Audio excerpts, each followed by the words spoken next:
Mullinger's Weekly Ramble. Hello, my friends. It is Wednesday, the 12th of February, 2025. It is almost Valentine's Day, which is a very special day for many of us, a very special day for me, for possibly different reasons, which I'll share with you in a moment. And it is, of course, a time for episode 43 of Mullinger's, I almost said Mullinger Meets Canadians there, which is the old podcast. Did anyone ever listen to that? I used to do a podcast where I would interview, as the title says, Canadians. The very final episode, I believe, I interviewed Rick Mercer on the day I got my Canadian citizenship. Talk about an appropriate person to be talking, he, of course, famously did that show, Talking to Americans, or a segment on his show, in which he would cleverly ask Americans questions and they would dig themselves in a hole and we would laugh at it because that used to be a funny concept, and now the ignorance of 49% of that population is suddenly less of a laughing matter. Anyway, the point is that it is time for episode 43 of Mullinger's Weekly Ramble. And no, you're not going mad, because you might be wondering why two podcasts have landed this week, and you would be right. There's two episodes this week. The other episode that dropped, episode 42, if you're keeping track, who cares? Just get on with it, James. It was a very special interview that I did with Marcel Lebrun and Mayor Al Smith. This was an interview that I did as part of the Dooryard Arts Festival. Many of you will know that Marcel Lebrun is, of course, the founder of 12 Neighbours community, an incredible initiative to basically support people who are experiencing homelessness. Anyway, you can go listen to that. If I start talking about it, I'll go off on one, and then suddenly 10 minutes will go by. So there's another podcast there below, beside this or somewhere for you to listen to. So there is two this week. This is the normal podcast where I bang on about all the other things that have been going on. Trumpy one-beat tariffs, drunken hecklers at the Crabbe Mountain Inn, Super Bowls, Lamar, is that his name? Sorry, I know I'm a bit of an old man. Oh, Kendrick Lamar, that's it. Lots to talk about that. So let's crack on. By the way, thank you for all the subjects that you've sent. And I'm going to try not to go down the rabbit hole of going on about everything that's going on in the world, although I will say that there is a interesting Facebook group that I believe used to have a small amount of followers, and thanks to recent events is now kind of, has hundreds of thousands. It's called Made in Canada, Canadian Products, and it is quite fascinating, isn't it, seeing Canadians obviously coming together, doing essentially what we should have always done, which every other country does, which is, be proud and support local and support Canadian, and not in a not in a narrow-minded jingoistic way, but anyway, these past few weeks, I've talked about this before, it is heartening to see Canadians coming together, and it is, of course, also hilarious seeing the intricacies to which and the confusion where people are saying, well, this was packaged in Canada and does this high. I mean, again, to give you an example of a humdinger, of a dilemma. I believe, I just saw this on Facebook, speaking of 12 Neighbours, this is connected to that. 12 Neighbours community, of course, has an amazing coffee shop in which the residents of 12 Neighbours work there, and they provide ways to get people back on their feet, employment, neighbourly cafe. The money goes into 12 Neighbours community to help homelessness in our region. The cafe is beautiful. Someone decided to open a Starbucks opposite. Now, I don't want to go on a rant here, because clearly there's, again, the problem with these other things is Starbucks, obviously Seattle-owned company, American company. I don't know if it's the same here, but in England they don't pay any taxes. However, a local entrepreneur owns that Starbucks, so I do not want to dump all over that, whoever that person is. Obviously, it's slightly questionable doing it there, and I know it's that. I guess it's that thing about the difference between commerce and decency, and business is brutal, but it does seem slightly jarring to open a Starbucks right opposite, settling company. And anyway, it's very interesting seeing people. I saw someone on Facebook, for example, trying to boycott the American Boston pizza brand, which of course anyone with a citizenship, anyone who's passed the citizenship test in Canada will know, of course, that Boston pizza is inherently Canadian. And I saw a very funny sketch online in which the joke was made that basically if something sounds American or British or French, then it's probably Canadian in Canada. Anyway, I'll quickly whiz through my last week, and then we will go through the. Straight after I spoke to you all last week, I watched the film, which was a huge, obviously critical darling of a couple of years ago, and won many awards. The film is, of course, She Said. It has just hit Netflix. It's always fascinating when you see a movie that has only previously been on demand or on Crave, and then suddenly it hits Netflix, and of course then it shoots to number one. Briefly, now, She Said is the story of the incredible team of journalists at the New York Times who exposed Harvey Weinstein. Harvey is, of course, now rightly spending sentenced to 3 decades in jail for multiple rapes. What is interesting and depressing about when She Said begins is it refers to the fact that historically these team of amazing journalists who then go on to do the things that are depicted in the film, i.e. researching and using real old-fashioned journalism and tenacity and drive and trust and decency, all the things that now are being slowly dismantled and removed from certain parts of the world. At the start of the movie, it makes the point that these incredible journalists had previously in the past, been responsible for the incredible scoop of exposing the,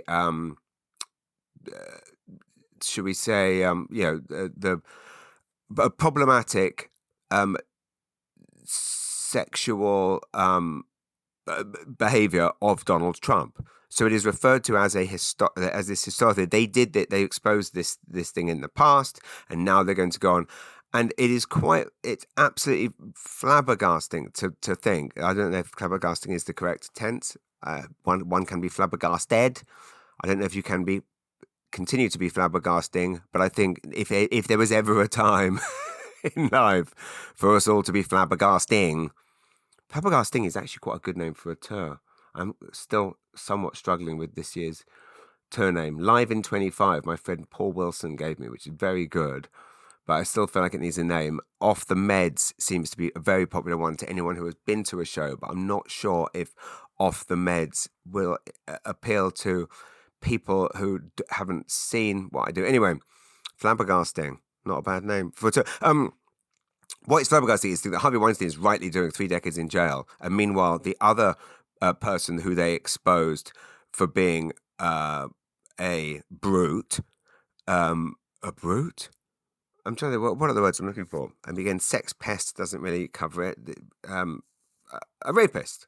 Well, as interesting, there was a piece of improv from my BMO shows, a joke that I put out on the socials, in which I refer to Donald Trump as an orange rapist, and it keeps getting removed from all of the platforms, or removed or buried or disappearing or going. Again, I think I talked about this last week about how the podcast kept getting, when I had Guantanamo Bay and Trump mentioned in the subject line, it kept getting removed.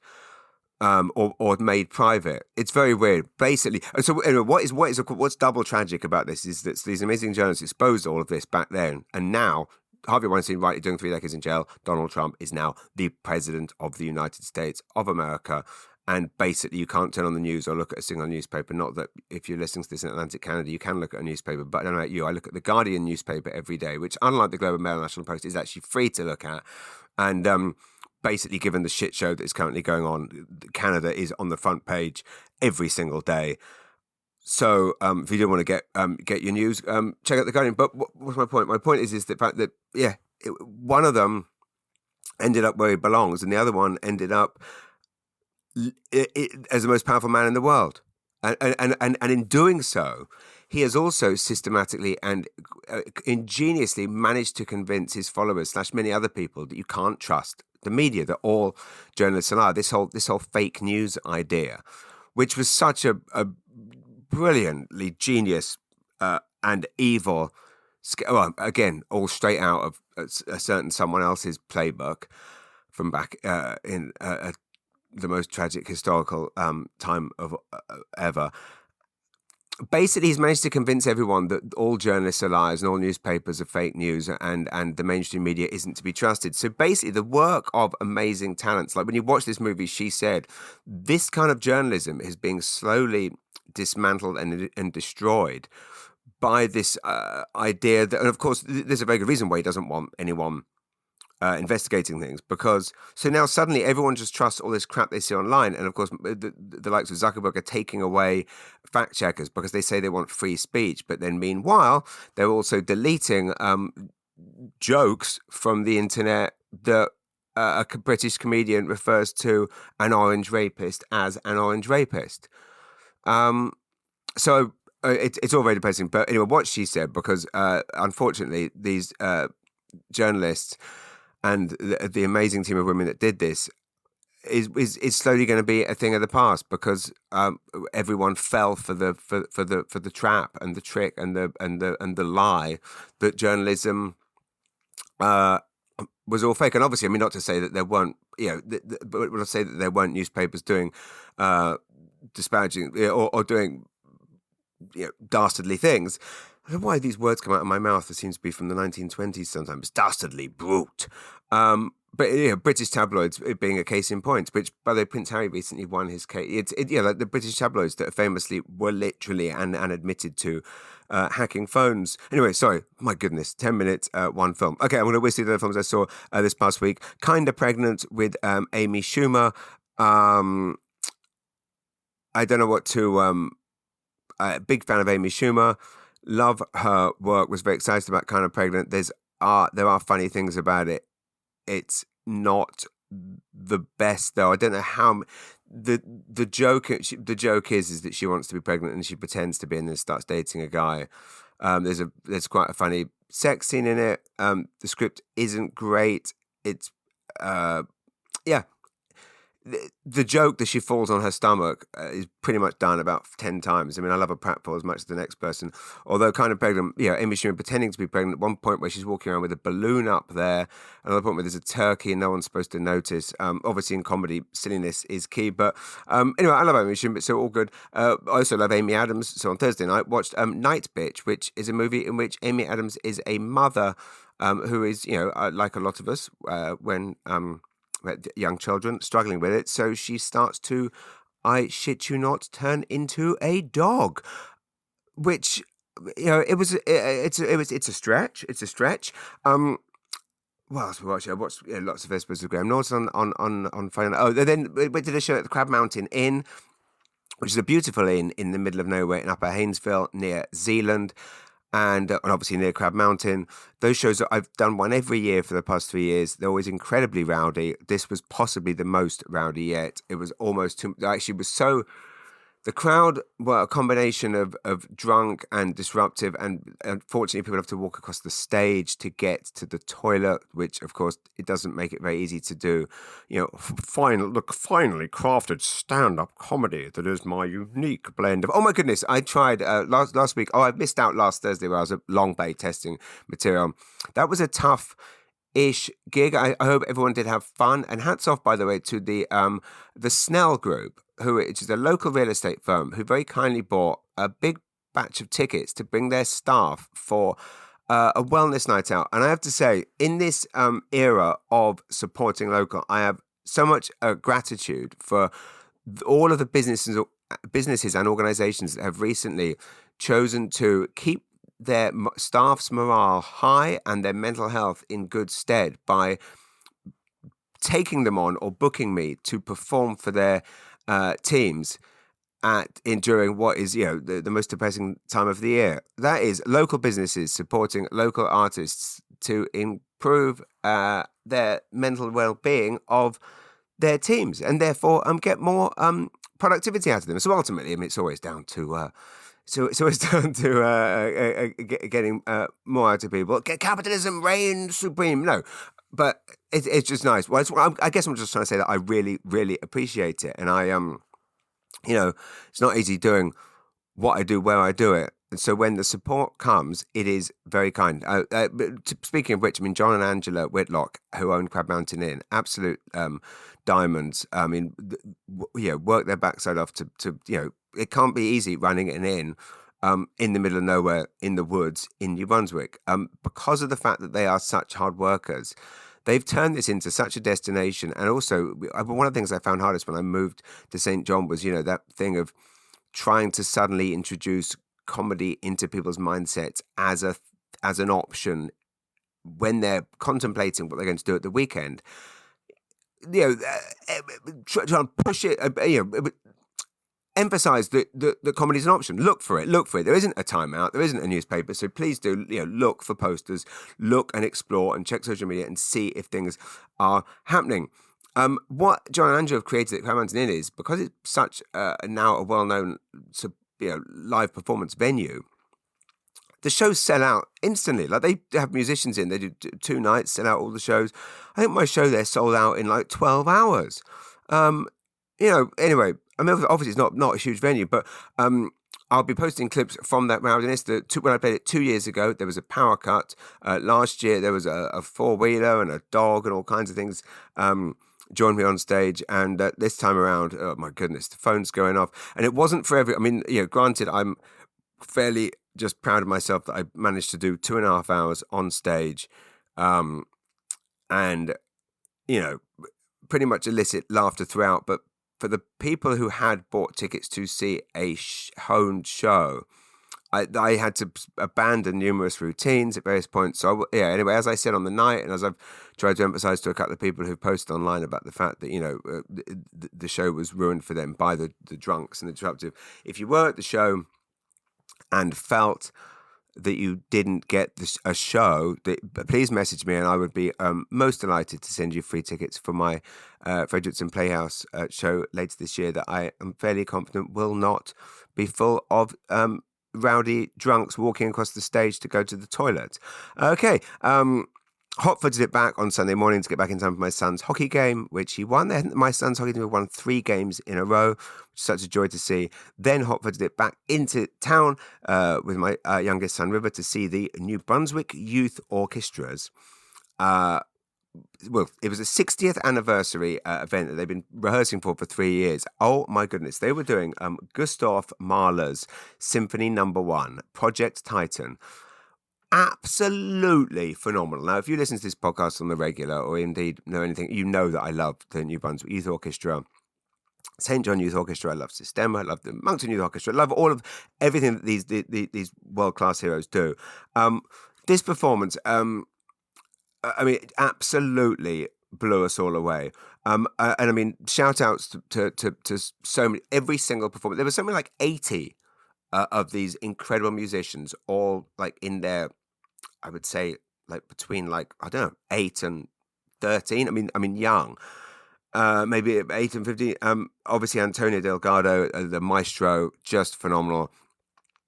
They are taking this show on the road. So, if you, again, one of these, this is, if you are a philanthropist looking to support a performing arts venture, this is the one. They want to take it to Montreal and also to the National Arts Centre in Ottawa. There is no. This is the biggest youth orchestra in the country, and it's right here in New Brunswick, founded by the Olin family, like I say, 60 years ago. There was, I would say, 6 or 7 standing ovations throughout the show. Everyone blown away. Just such a joy. Bumped into some of my friends, the nuns from the Sisters of Charity, which was nice.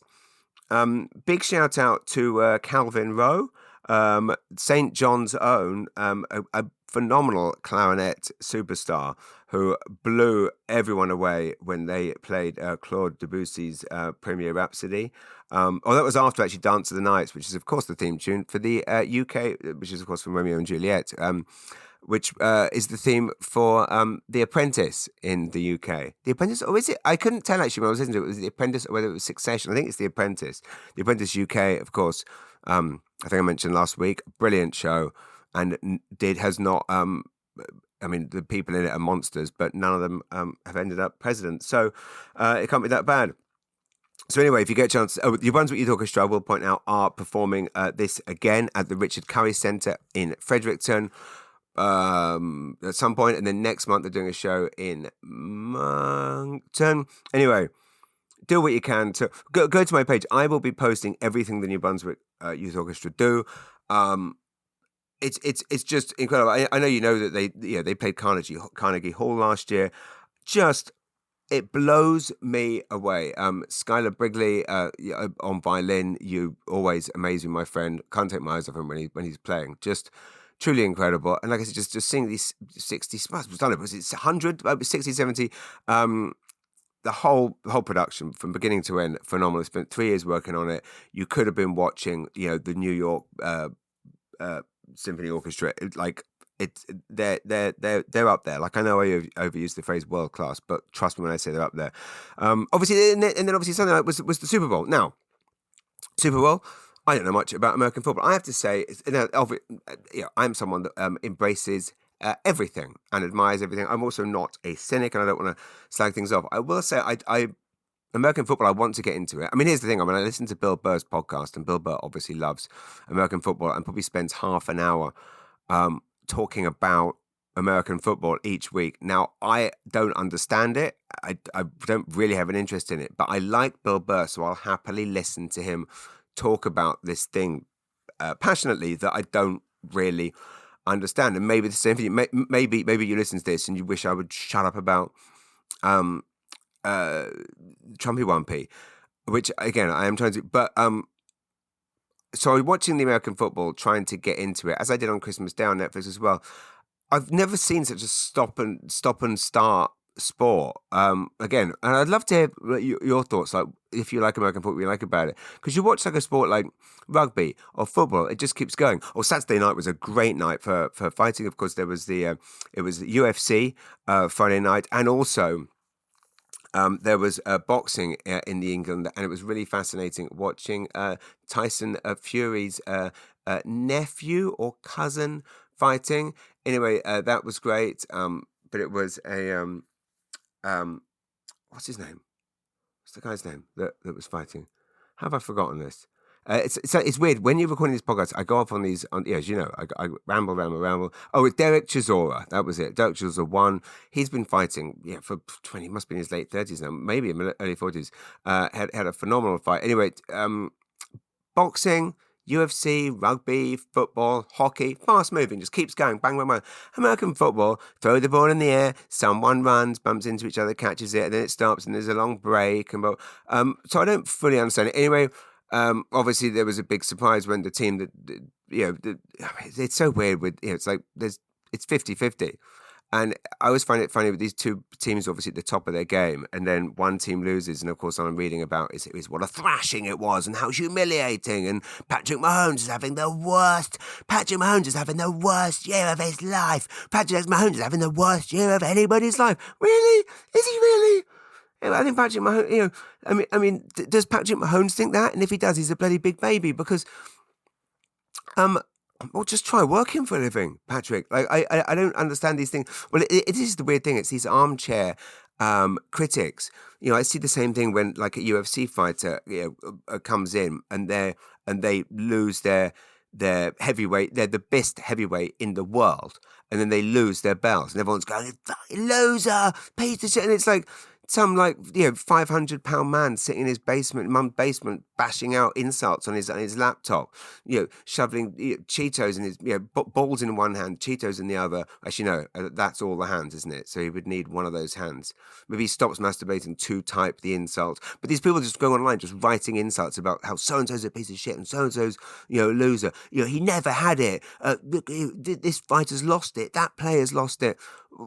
If they really they were at the top of their game. Like, what? I don't get the outpourings. It's so pointless and exhausting, and it's quite depressing. Like I say, that people can sit there and I guess it's all a soap opera, isn't it? Really, it's all a soap opera. The booing and the cheering, the booing and the jeering. It's like it's the cad, to use another 1920s word, the cad, the adulterer, the adulterer in Young and the Restless. It's all the same thing, isn't it? Picking your villain in a sporting game. Speaking of which, let's get to the crux of this. Okay. So Kendrick Lamar, I didn't know much. I know the kids like him, and I understand. I've now done the Googles, so I'm up to speed on that. Kendrick Lamar is apparently the greatest genius to ever live. So I'm up to speed on that. Question: What I need to know and what I want to understand is Drake a pedo? Because I'm confused. Well, it felt slightly like all I'm reading, and even this was the front page of the Guardian newspaper in England, that Kendrick Lamar's Super Bowl halftime show, it was game over for Drake. And so the word on the street, and by street I mean every single kind of respected newspaper in the world, is that it's 1-0 to Kendrick, which unfortunately does mean American versus a Canadian rapper. But I'm not about to kind of like adopt and embrace Drake as like one of us, one of me, as our own, if you tell me that Drake is a pedo. So my question is Drake a pedo? Because as I understand it, Kendrick Lamar has gone on. He's gone on to the biggest musical platform in the world and sung this song. And I believe this song is one of the most listened to songs, and it's the biggest diss track of all time. And blah blah blah blah blah. I believe I also won a Grammy for it, in which the whole audience is singing some of these lyrics about like A minor, like Drake shags minors. So if Drake is a pedo, then isn't this kind of not a laughing matter? And why is this so hilarious? And why is it the most prolific and ingenious statement anyone's ever made in artistry to go on the Super? I mean, is this the Hannibal Buress moment when he exposed Bill Cosby? Is that what this is? Because if it was, then maybe Kendrick Lamar could be like phoning the authorities. Again, I don't fully understand it. Is it a joke? Is it that Kendrick Lamar doesn't like Drake and therefore is using pedo as an insult? In which case, I think I don't find that overly hilarious. But anyway, let's go through this. So I watched the show, didn't really get it because again, I'm going to put my what's the phrase? Put my hands up, put my neck on the. I'm going to say I'm an idiot and I'm an old man, so I don't know. So I'll read some of the review that the Guardian put. Again, I didn't know that Kendrick Lamar had was a Pulitzer Prize winning rapper, and that he chose artistry over more obvious showmanship in an unusual set, but delivered the final blow to his diss track nemesis. So this is the final blow apparently. So this is it. Drake is over. If Drake's a rapist, I do suggest that we put him in jail, would be my idea. Anyway, but apparently Lamar was not looking to make a statement. He's in the most mischievous part of his career and at the crest of his mainstream popularity. In 2024, he released a series of dueling diss tracks with Drake. For those of you that maybe don't know, some of you, I've just realized some of you might not even know this. I feel like I'm very out of date, but you might not know. These are two singers who basically don't like each other, and it culminated with Kendrick Lamar doing a song called Not Like Us, which won a Grammy. It spent the summer on top of the Billboard charts, and it basically repeatedly calls Drake a pedophile.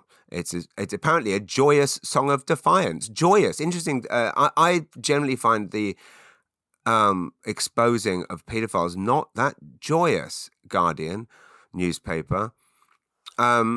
So basically, this ambitious set was the most esoteric in the Super Bowl's history, and it begins with Samuel L. Jackson as Uncle Sam playing the American machine that berated Lamar. It's your Uncle Sam, and this is the great American game.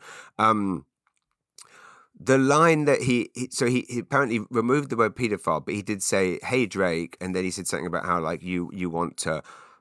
He's very litigious. He then said, trying to strike a chord, and it's probably A minor, which is.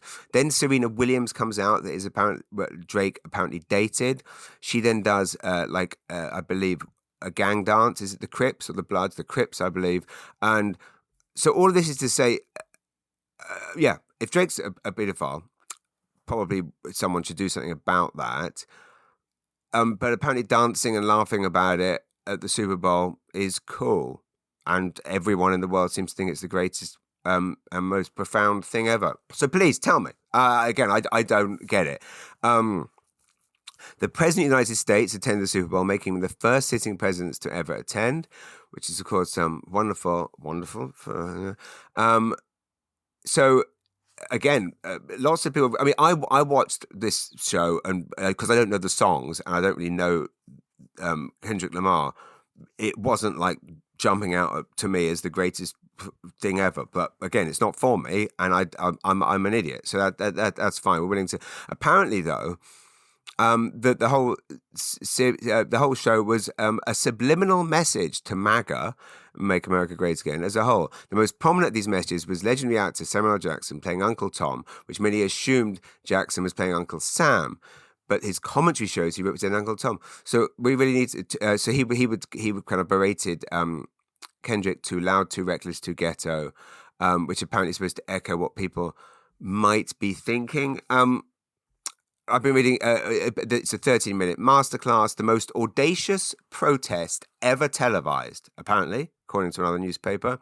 Culture without the appropriation, black joy without white permission. This is a work of black art. I mean, nothing makes me happier to hear that. And I'm so happy that Kendrick Lamar's Super Bowl performance has racked up more views in a day than it took Usher's to reach in 11 months. How the MAGA agenda relies on fear and chaos. So when Kendrick Lamar uses a platform as big as the Super Bowl halftime show to say, no, we're not afraid, that is a direct and moving with common purpose. It's a direct hit to what MAGA needs to survive. Well, I mean, did it work? I guess I'm asking the question. I didn't see any of that, but again, there's fairly possibly obvious reason why.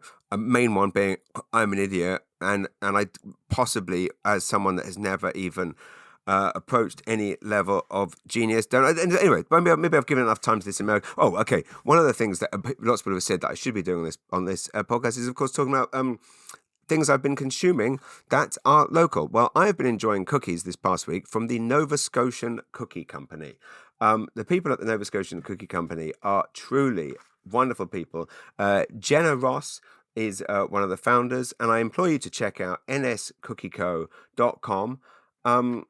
They just make gorgeous cookies. They're going to open a coffee house on the Eastern Shore in Nova Scotia, and they're going to be serving up not only the cookies, but also Nova Scotia Cookie Company sundaes and ice cream sandwiches. So, and also another thing to look out for is Nova Scotian Nautique, which is a nautical clothing line launching at Halifax Fashion Week on the pier on the Halifax waterfront this August.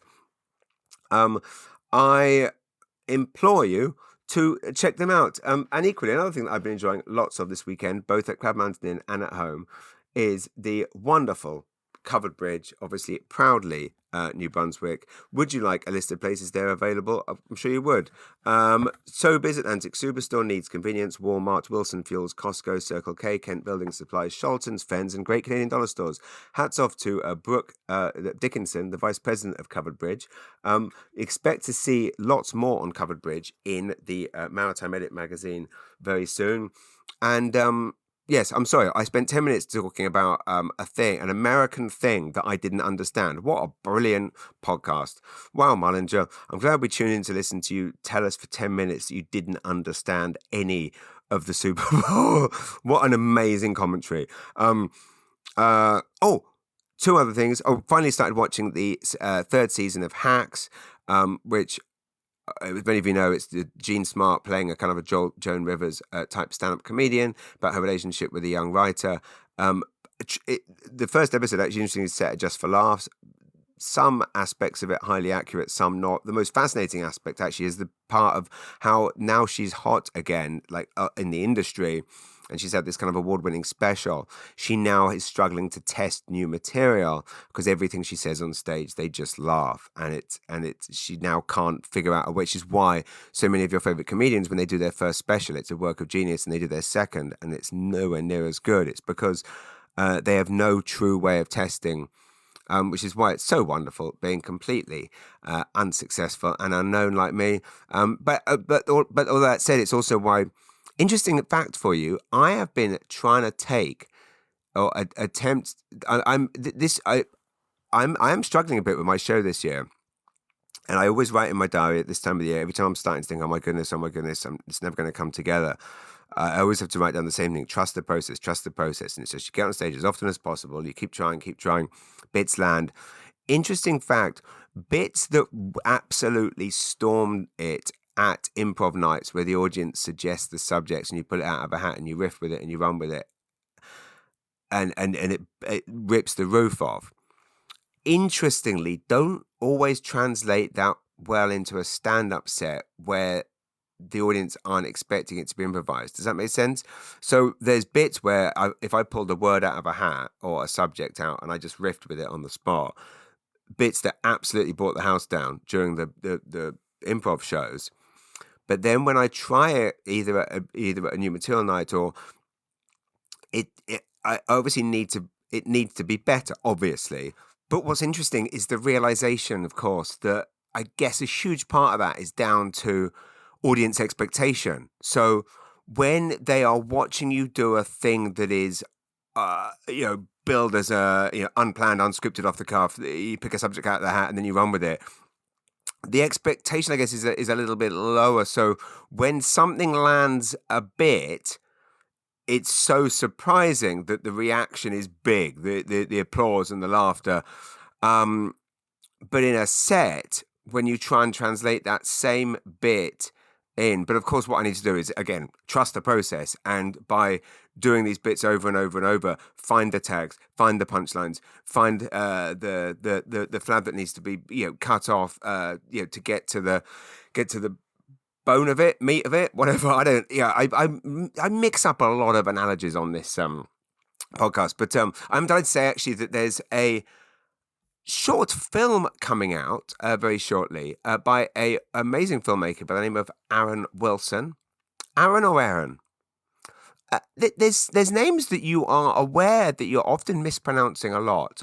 My personal trainer, Tara, I have been friends with for 9 decades since meeting her at JFTS. And I hear people call her Terra, but I guess that's not the American thing. Hey, Terra. Not that you all sound like that, but you sound like, basically, when you Canadians say the name Tara, you sound like George Bush talking about the war on terror. The war on terror. Why? Why is there a war on hardworking personal trainers? George Bush. Funny, George Bush. Like, it's so weird to think. I remember when when Fahrenheit 9/11 came out, and how we all literally thought George Bush was the devil and was going to, end the world. And now we would all literally, I would crawl over broken glass to lick a dirty toilet seat just for George Bush to be Prime Minister again. Prime Minister, President. Well, there you go. There you go, Trump. There's a Freudian slip, a deliberate one. You're going to keep calling our Prime Minister the governor. I would, thank you, Trumpy, for bringing. I'm not going to keep talking about Trump. Thank you, Trump, for bringing Canada together. It is interesting. Since the pandemic, I've not seen this country as united as it is now. It is. My wife was pointing out something the other day about the fact that he keeps signing these things, and he essentially. I understand. Don't understand anything about politics, but I understand that he has the majority in the House or whatever it is, the Senate. So he has more power. But it's funny how, you look at someone like Obama, who came into power with wanted to basically try and restrict guns, even just a little bit. Completely failed because, as we all know, traditionally, for whatever reason, the president has no actual power until suddenly now. But maybe it's because the system is set up in a way that it only works properly if the person in power isn't a convicted felon. That's a point, actually. Trump can't invade Canada because he's not allowed in here because he's a convicted felon. So really, this is never mind him worrying about what he calls, illegal immigrants or migrants. Is that the English term that the British racists use? What about him? Trump can't actually travel because he's a convicted felon. There's one for you. Anyway, isn't it irony? The Obama basically couldn't do any of the things he wanted to do. Obama, shockingly wanted people who couldn't afford to have their lives saved by the best, to get the people that couldn't afford to get the best treatment. He wanted people to have their lives saved by the medical system. For some reason, the people thought that was a terrible idea. Republicans, and again, not just the rich ones that can afford it, but again, oddly, the people living in whatever. Again, I'm not disparaging trailer parks, but the stereotype. But basically, what J.D. Vance pretends he grew up in, but actually didn't, because he's a ruddy liar. My point is, it's interesting. The system only works if the person in power is obviously decent and wants to follow the rules. I mean, for example, Trump had said in the build-up to the election, didn't he, that he said to his fans and supporters that you will never have to vote again. His plan is clearly to overthrow the entire system, so no one has to vote again. His plan is clearly to invade Canada. So it definitely isn't a time to be laughing about all this. But given he is basically saying he's going to overturn it, which again, traditionally is the kind of thing that these people would have said, it's un-American. Joe Biden's un-American because his son did a bit of blow with a hooker. So it's un-American. It's about the most American thing anyone's ever done. But no offense to the American listeners. But what isn't it a bizarre irony that over the years, so basically Trump's trying to overthrow the entire political system, doesn't want things, basically wants a dictatorship. He wants to follow in Putin's footsteps and indeed other historical figures. Isn't it a weird irony that for years the gun nuts, traditionally the right wing, the far right wing, and again I'm not talking centrist here, like I'm not talking there are, I'm not left and right. We're generally all good people. I'm talking about the extremes of both sides. It's a weird thing, isn't it, that for years the defenders of the Second Amendment, which again, as many have pointed out, was already amended, so you can amend it again if you want to. Something's already been amended. It's funny that their defense for years was the Second Amendment says that we get to keep our guns because what if we need to overthrow the government? And we used to think, what? Like you need 16 submachine guns in the shed next to your trailer in case what? Biden comes hobbling in, trying to what? But isn't it ironic that now arguably people probably do need to be stockpiling guns more than ever because actually they do have an actual dictator in power who bizarrely is the one that wants everyone to have all the guns. I mean, it's again, it's all just a mind. How do I keep coming back to this? I'm going to go back to things that I'll go back to Kendrick Lamar. Something else I had no idea. I've got tons of questions from you guys, by the way, to talk about. Okay, but that is a weird thing, isn't it? That literally for decades, however long, the defense of the Second Amendment was, we need our guns in case we need to overthrow a government. And now for the first time, they actually have a government that possibly needs that. So really, liberals need to be stockpiling guns. And certainly Canada, the Canadian military needs to start thinking about investing in a second tank. Okay. I did my very first CrossFit class at the weekend. Well, not only did I do one on the weekend, I done one on Saturday, and then I did another one on Monday this week. My friend Chris has been talking about it for ages. I've heard so many wonderful things. My friend Shelby does it as well, and had an absolutely wonderful time. I guess it's funny. I'm coming into 2025. I don't know. Maybe it's just being 46 now. Now it's funny thing. Basically, I mean, again, as you know, because my jobs and my hobbies and my fun, I guess I spend more money on gym memberships, personal trainers, now CrossFit, than almost anything else. But I mean, if you can't invest in your own health, what can you invest in? It's hardcore and it's super fun, and I guess there's people that tell you that it's a cult. What they mean is it looks like everyone's having a lot of fun, and I wish I was in it. Is that fair to say? Like, it's weird. Funny when people call. Like, there's things that are cults, like obviously Scientology, unless you're listening to this and you are a Scientologist. I'm not pandering. Speaking of pandering, I am now halfway through. I bought the Mel Robbins book, Let Them, before I realised kind of, without wanting to be rude, kind of how annoying her voice is, and also that it was, and I don't want to be disparaging because I know lots of you listening and lots of people in the world have been hugely helped by Mel Robbins and her book, The Let Them Theory. So I don't want to be disparaging or negative in any way, but I will say with respect, it is full of some of the worst advice I have ever heard doled out. Absolute show. And of course, I mean, ironically, I think the entire book is simply actually about, obviously, many of you will know, I think I mentioned this last week, that she stole the entire, I mean, the Let Them Theory has been out for years, but she stole this from one of her students because there's lots of evidence online of where she used to thank her student for teaching her the Let Them Theory. And then, obviously, when she started to get rich and famous and had big publishers, she removed all traces, tried to remove all traces. Oh, speaking of which, we need to talk about the Oscar scandal in a minute. But tried to remove all traces of mentions of the fact that she stole the idea. Look this up. So I guess by let them, what Mel Robbins is trying to say is if someone steals your entire idea and could have changed your life and your livelihood, and then someone steals it and then cuts you off and then ghosts you and then removes all trace of mention of you anywhere, let them, if it suits a rich, white millionaire. I guess that's the Let Them Theory. Classy. Okay, so we're not going back to... oh, I found something else about the Kendrick Lamar performance, which again, this is... again, I'm sharing this with respect. Someone posted on the Threads, which is one of the new Twitters.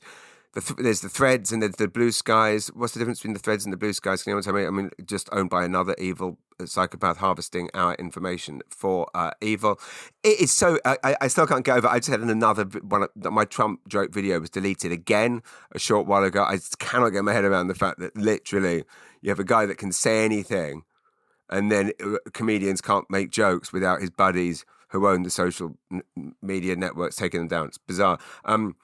Speaking of which, I've been listening to I was talking about Kill Tony last week. I just listened to the new Kill Tony, which was recorded in an arena. Incredible phenomenon, that a podcast in which comedians perform a minute of stand-up and then essentially get, in essence, roasted, but also intelligently interviewed by Tony and hilariously roasted. Very weird thing. Like there's like 20,000 people in these arena shows. Joe Rogan's there, all these people. But then to kill Tony Hinchcliffe comes out and starts reading podcast ads. And I think it's one thing to be reading out podcast ads when you're listening to a free podcast. Then suddenly, you know, the already millionaire comedian starts reading out like betting and gambling. Oh my God, did you hear about that? The scandal. I hope I didn't talk about this last week, and I'm hoping I'm not becoming horribly repetitive. That in England, this was the betting companies are stealing people's information and selling it to Meta, i.e. Zuckerberg, i.e. Fuckface, i.e. Facebook's. And so they can then target them with ads that specifically hone in on and what's the word? Kind of...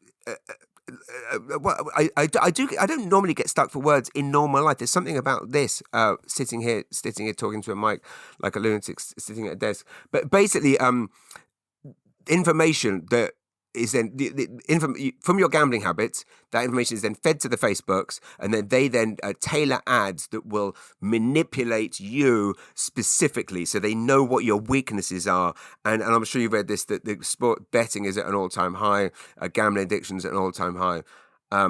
It's all evil. And anyway, my point is that well, you're listening to a nice podcast, and there's no ads at all. Although you would argue the amount of times I've been banging on about Trumpy one people that maybe the podcast is sponsored by Trump. I think it's weird in an arena setting, regardless whether you're recording a podcast, you walk out on stage at the arena and then start reading out, oh, you need to gamble with this website, you need this erection pill, you need this zip recruiter, whatever.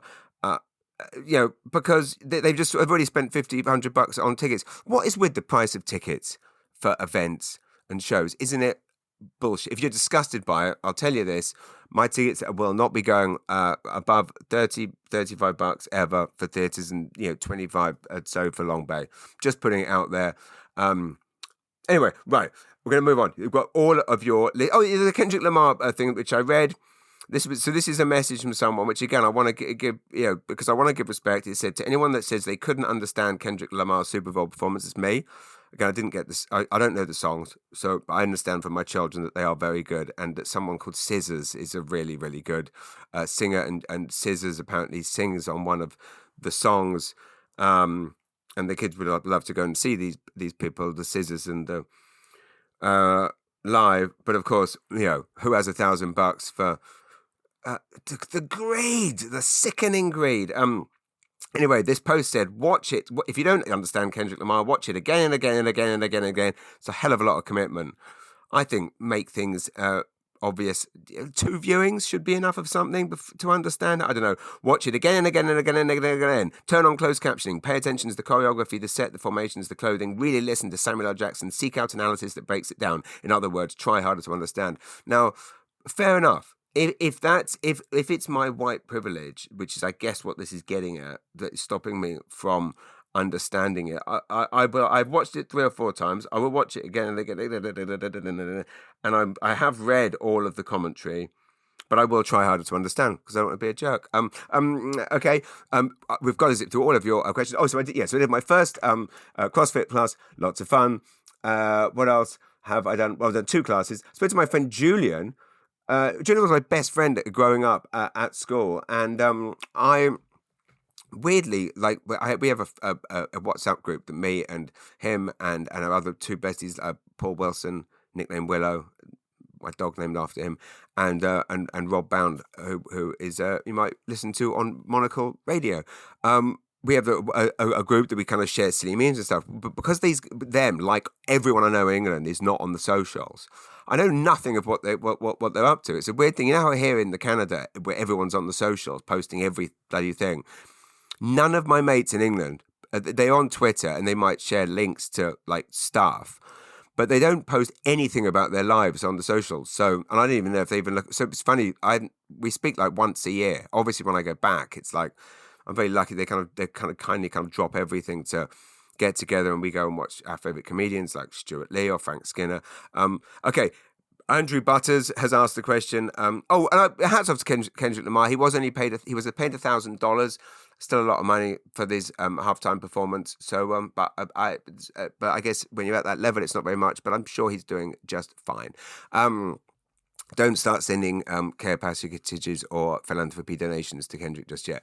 Andrew Butters, you've got to know if you finished my book. I have not finished your book, Andrew, for no other reason than I do consistently have 6 or 7 books on the go at any time. There's one by the toilet, there's one by the bed, there's one in my gym bag, there's one in the car for when my wife goes into stores and I don't have a hat to cover my bad hair. But I'm loving it, and you're amazing. I am also. Should I tell you what? Very, very quickly, something I've watched this week. Quick recommendation. I watched what is the very first ever. So many of you may know this. Very first ever stand-up special, which is Richard Pryor live in concert. This came out. This came out on DVD in 2004. I remember buying it right before becoming a comedian. It's the original. It was the first ever stand-up special that was, I believe, came out the year I was born, 1978. And it's absolutely fascinating, not least because it feels like a real gig, unlike almost every single Netflix special. And so, for instance, like Richard Pryor runs out on stage while everyone is still trying to get their seats. He's had an amazing opening act whose name escapes me, but it was a very well-known and legendary musician, which again, interesting see, I wasn't the first person to mix music and comedy. Who knew? Who knew that? See, I wasn't the trailblazer you all think I was. But believe it or not, Richard Pryor's got something I ain't. He was first. Anyway, point being, he comes out, the audience is still taking their seats. There's 2 empty seats in the front. It's a real concert, and it's absolutely magnificent. And I just sat and watched it for inspiration. I kind of didn't realize until right now that it came out the year that I was born. I also watched one of my favorite stand-up specials of all time, or stand-up DVDs of all time. It's a Comedy Central video from 2005, which again is the year I became a comedian. It is Dave Attell's Insomniac Tour. Now, I've talked about Dave Attell before. Many of you know Dave Attell is basically my favorite, in my top 3 favorite comedians of all time. Dave Attell's Insomniac Tour was him, Sean Rouse, Greg Giraldo, and Dane Cook. live in Vegas. It is phenomenal. Dave Attell is one of the greats of all time. I wouldn't say he's at his absolute best. That would be Skanks for the Memories, and indeed the new special Hot Cross Buns that is on Netflix. Greg Giraldo, it's an absolute masterclass in stand-up. Greg Giraldo is absolute best. The late Greg Giraldo, had the pleasure of meeting him once at Just for Laughs. I had swapped emails with him prior to this, and I reminded him of that, and he said, and he didn't remember, but was very lovely, and said, and then he said, did you email me in the middle of the night? And I said, yes. And he said, well, sorry, I wouldn't remember. And he did a drug motion that kind of suggested that he stays up all night on drugs, replying to fan letters, which I thought was quite sweet, although obviously tragic because that's how he died. And Dane Cook is the other one, who again I've never been don't love his act, but had got a lot of respect for it. Other than obviously the doing a bit of the Drake nonsense. There's rumors. So, and I should say that if it turns out that Drake isn't, just to go back to that, isn't, then surely us as Canadians should be all very, very angry that someone has disparaged our guy. But I'm assuming if someone can go on the world's biggest fat one and say someone's a pedo, then they must be a pedo. But again, don't want to. They say no smoke without the fire, but maybe there is smoke without fire, and obviously people do lie, as proven by the president of the United States of America. Anyway, it's worth watching. David Tell's Insomniac Tour Uncensored. So the audience are phenomenal, just absolutely on fire. It's one of my favourite stand-up, and I haven't watched it in years. And I watched it the first year that I took up comedy 20 years ago. I mentioned Valentine's Day coming up this Friday. It's a very special day because it's the anniversary of the day we moved here. We moved here on 11 years ago on the 14th of February, 2014. I should also mention Trish Voteur. I did not know your name was Patricia actually until I saw your lovely email, Trish. Trish actually I now discover lives on the road with me. Trish is very good friends with my other good friend Heidi White. Heidi is one of, I'd say, longest serving loyalist listeners of this podcast. Love you, Heidi. It was so nice to see you at Long Bay last week. Sorry it wasn't a great show, but I am doing my best. And anyway, I think she told Trish about the podcast, and Trish just messaged me to say that she has listened to binge like all 45 episodes in one go kind of thing. Probably not in one go, but like in a matter of a day. So God bless you, Trish. What an absolute legend you are. Thank you. I'm so happy that you are here. And thank you. Very quickly, if anyone is looking for work, looking for someone looking for someone. I have a friend who is a highly skilled admin expert. He formerly worked at one of the greatest hotel resorts in the region. Exhibited the highest levels of customer service. I mean, you have no idea. This guy, the attention to detail is off the charts. He is British, and he has had a very, very illustrious career back in England, and I would love to find him some full-time work. If you're looking for people, if you are someone out there that is hiring, I wouldn't normally, I don't really do this kind of thing. But trust me when I say that if I'm saying this, it's well worth it. Oh my goodness, just popped on my phone. Apple News. St. John and Calgary are the cities that would be hit hardest by the US tariffs. More bloody good news. Trudeau warns Vance about the impact of US steel and aluminium tariffs. Well, I don't think Vance has much to say about anything, does he? Okay, we Charlotte Llewellyn, any Crabbe Mountain highlights for 2025? Did the power flicker or did a dog steal the show? Excellent question, Charlotte. Thank you very much. The Crabbe Mountain show, I think I mentioned earlier, was absolute carnage.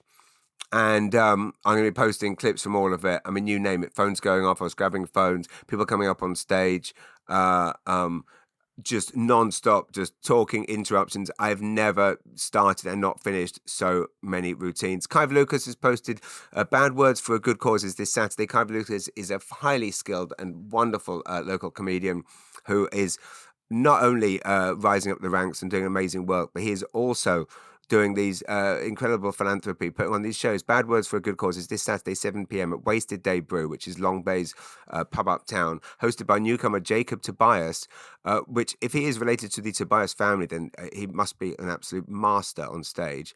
I was just with Paul Tobias, Stephen Tobias's brother, this morning at the YMCA. That's right, today I've done the YMCA and the Fieldhouse, and I'm not bragging, because, it won't be long before the booze sucks me back in. But right now I'm enjoying pretending to be healthy. Special guest Jason Gary, beautiful Jason, who I'm going to Crabbe Mountain Inn with, and featuring Shand and headliner Ryan Whitaker. Go to the show. Amazing stand-ups for a great cause. Charlotte Flewelling, more unicorns and rainbow lollipops. Damn right, Charlotte. Jade Kay. Jade is a dear, a new and dear friend who I've met at 2 shows recently, also from England. She asks, she lives on Darling's Island, I believe, is that correct? Jade, she's asked about how do you, trying not to piss off your entire family by banning them from visiting for more than 2 weeks per year. You just got to do it, Jade. You just got to do it. I would go through the same things. And let's just say that my dad, who I love dearly and have such a phenomenal time in England, but he's been here for 1 week in 10 years, right? So that is just because he's a good dad. He's shown me respect. He's shown us respect by only coming for once a week every 10 years. Tell your parents the same thing. And get me involved, and I'll send you some more tips privately. Crystal Harrison McCormack. It's almost maple season if it ever warms up for more than 1 day at a time. It is almost maple season. Has anyone done that amazing thing on the Kingston Peninsula where they have the Elmhurst Outdoors, where you go and get the maple out of the tree, and it's bloody good fun. Elmhurst Outdoors, Google it. I forgot to put them in the Kingston Peninsula article, but fear not. By the way, this week we also sent the Maritime Edit to print on Monday. It's been a busy one. 3 gigs. Magazine to print. This Friday we actually send our bilingual edition off for approval, our first ever issue, the fully bilingual, celebrating bilingualism. And our summer issue, I don't mind revealing exclusively, is a travel special. So if you have any travel tips or locations or places that we should be featuring, I am writing a feature on, actually I'm doing the definitive guide to the James Bollinger. It's not a definitive guide, it's the James Bollinger Guide to Halifax.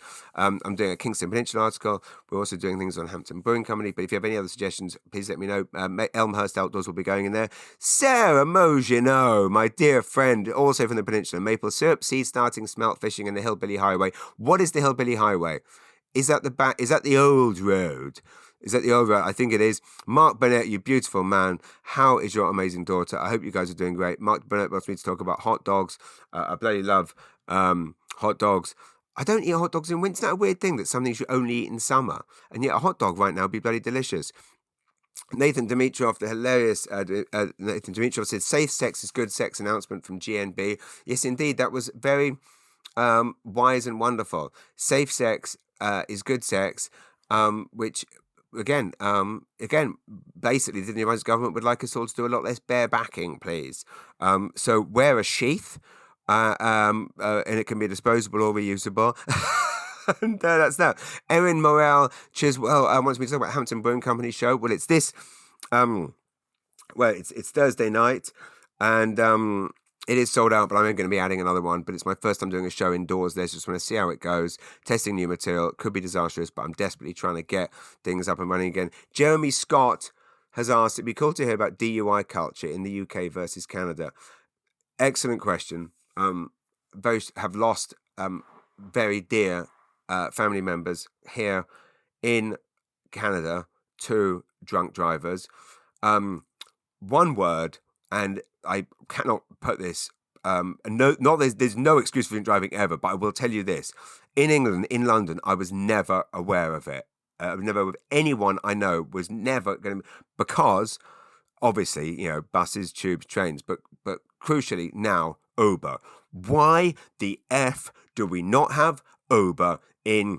I have a friend. Well, again, I want to say I heard from a police officer somewhere in this in a place in Canada where there is no Uber and no taxi services that always are 100% reliable to show up, say that basically 90% of the people they pull over have been kind of standing outside a bar waiting for a taxi for 3 hours and then thought, I'll give it a go. And you shouldn't give it a go, but give us Uber. And if we're being told we can't have it in this region for the same reason things like Airbnbs were banned in Marseille, that's actually a thing. Okay, I haven't got round to the Emilia Perez backlash, which we will get to next week. Karla Sofía Gascón's Precipitous from Oscar frontrunner to industry pariah is quite shocking how quickly they not only threw her under the bus, but chucked her under the bus and then reversed back over her. It's horrifying. Obviously, what she said was horrifying. She said very, very racist things on Twitter. No more racist than obviously the president of the United States. It's slightly disingenuous of her to argue that it's kind of people going after her because she's trans, because she did write very, very horrific things. But we're going to discuss this next week. I'm going to do a big Oscar thing next week. We'll talk about Honora with this stellar turn from Mikey Madison, who is now the new frontrunner for Best Actress. And of course, The White Lotus Season 3 arrives, which I have it on good authority is absolutely exquisite. Up there, again, 8 to a dozen affluent Americans, dark secret, there's a murder, blah-de-blah-de-blah. It's going to be great. I have to go and pick up my son, which will be good news for you guys because it's been going on quite a long one, this. And what's my son saying? Oh, I'll get a text. Oh my God, it's kicking off. It's kicking off there. My son has ordered a Domino's pizza on my card. And now, oh my God, everyone's going to go mental now. It's going to be in big trouble for that. Not me. I have to pretend to be angry. I'll leave you with this. I'm reading the book, Henry Winkler's autobiography, obviously famously The Fonz. Ron Howard, is a lot about Ron Howard and the way in which Henry Winkler kind of didn't take over, but the Fonz became the popular character, and Richie was supposed to be the star. Ron Howard has written a really beautiful essay on what it means to be a liberal and how it doesn't mean what you think it means. I think it's well worth reading. I'm going to post it on my Facebooks rather than sitting and reading it. But I'll read number one. I believe a country should take care of its weakest members. A country cannot call itself civilized when its children, disabled, sick and elderly, are neglected. I believe healthcare is a right, not a privilege. I believe education should be affordable. I don't think your money should be taken from you. But anyway, it's fascinating. But I don't believe LGBTQ people should have more rights than you. I just believe they should have the same rights as you. Like, it's interesting to see it written out when it just seems so obvious and you think everyone would know it, but yet somehow the MAGA lot have made liberalism out to be, communism, socialism, whatever. Anyway, look at Ron Howard's thing. Thanks for listening. It means a lot. And message me with any questions for next week. Please come. I'm in Halifax next weekend doing 2 shows, both there's maybe 10 tickets left for each, but crucially my big show this year in St. John, if you're a St. Johnner, Saturday 26th of April, on sale now and I've just added another long bait warm-up show. Thanks for listening. I've been James Mullinger. This has been Mullinger's Weekly Ramble. I hope you enjoyed this episode. I hope you enjoyed the episode with Marcel Lebon, and we're going to be doing much more community-driven pieces about community heroes and supporting great Canadian businesses. Like I said, Covered Bridge, and indeed, I'm actually wearing the hat right now that I was sent by the amazing Jenna Ross, president and founder of Nova Scotian Cookie Company, nscookieco.com. Thanks very much for listening. I've been James Mullinger. You are truly incredibly kind, because this is what I look forward to most each week. And I think you know that I really, really mean that. Love you all very much. Take care. Have a wonderful week. And I know you will. I'm not going to say be kind to each other, because you all already are. Because you wouldn't be listening to this podcast if you were a jerk, would you? No, you wouldn't. No, you wouldn't. That's one of the things I hate about the Mel Robbins, and indeed about all self-help books, is they tell the listener or the reader that they're amazing and everyone else around them is wrong. And it's like, how do you know who's reading it? Could be Adolf Hitler or Donald Trump, or could be a complete psychopath, could be a murderer, could be Jeffrey Dahmer reading it, and you're telling them that they're right about everything. You can't say in a book. I can say to you guys, you're all amazing, because clearly you're not going to be listening to this if you're a meanie. But if you're listening to a self-help book, it's kind of like how Tony Soprano would use the advice that the shrink would give him to justify his evil ways. Anyway, just something to think about. Thanks again. Love you very much. Goodbye.